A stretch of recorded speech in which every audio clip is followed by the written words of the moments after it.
Представниците од Линка Крос сметаат дека е добро едукаторите да бидат од страна на итната медицинска помош, затоа што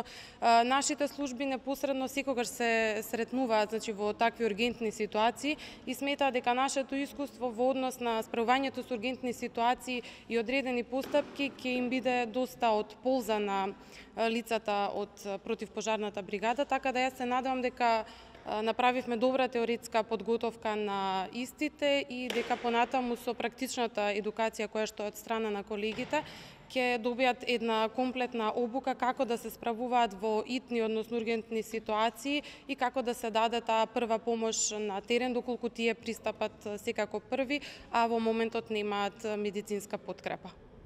Обуката траеше теоретскиот дел скоро 10 дена, сега продолжува практичниот дел кој што ќе трае скоро недела до 2. Првично добивме више,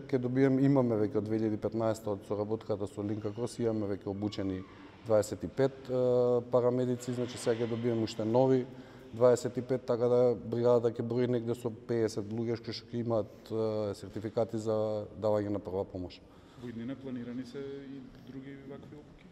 Па нормално сега за сега оваа година затвараме со оваа бројка, за следната година ќе видиме во проекција заедно со невладината организација Линка Крос дали ќе обучуваме и нови или новите кандидати што ќе бидат примени во бригадата за следната година и тие ќе ги опфатиме со наредната година.